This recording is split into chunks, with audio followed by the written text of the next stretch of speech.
They say that if you walk through the sacred forest of Aro at night, you can still hear him crying her name, his voice trapped inside the stones that once were his bones.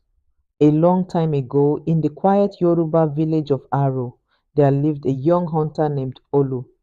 He was brave, clever, and foolish in equal measure, the kind of man who thought he could outrun both danger and destiny. Every dawn, he disappeared into the forest and returned with enough meat to feed half the village. The elders respected him, the women whispered about him, and Olu, well, he loved the attention. One morning, while delivering his catch to the palace, he saw Adeyemi, the chief's daughter. The sun caught her beads, the wind lifted her laughter, and Olu forgot to breathe. She was beauty wrapped in tradition, grace bound by duty. And yet, when their eyes met, something dangerous bloomed between them. They began to meet by the river, in secret, two hearts that didn't care about rules or rank. At first, it was innocent laughter, stolen glances, whispered dreams. But soon it became something deeper, the kind of love that makes people reckless. One night, as thunder grumbled over the hills, Olu told Adeyemi he was done hiding. He wanted to marry her, to make the chief accept their love. She smiled sadly. My father will never allow it, she said. You're a hunter, Olu. I'm a chief's daughter. We are not the same. But Olu had already made up his mind.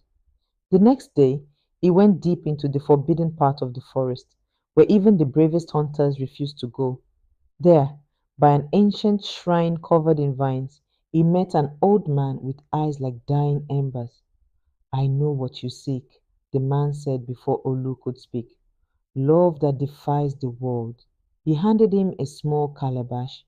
Mix this with our blood, and no one, not even the gods, will separate you. But remember, what you take by force, you will pay for in pain.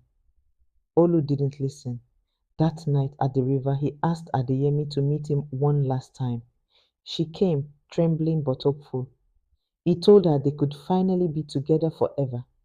When she saw the blade, she laughed, until she realized he wasn't joking.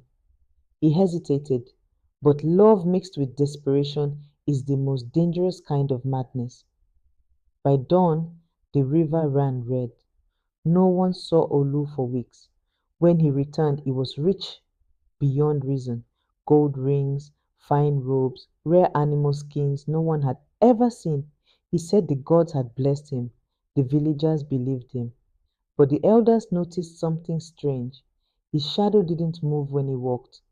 Soon after, the chief fell ill. The river turned black. The crops withered, and on the night of another storm, villagers swore they saw Adeyemi's spirit walking through the streets, her white wrapper soaked, her eyes glowing like the moon. She called one name over and over, Olu. He ran into the forest, laughing and crying all at once. You can't take her from me. She's mine, he shouted. But the forest doesn't forget. By morning, they found him at the old shrine, his body turned to stone, one hand reaching toward the river. Now, when the wind moves through Aro, people say it's the sound of Adeyemi's spirit whispering forgiveness and Olu's voice weeping with regret. We must always remember love taken by force is no love at all. And as the Yoruba say, he who sells his love for gold dies in emptiness.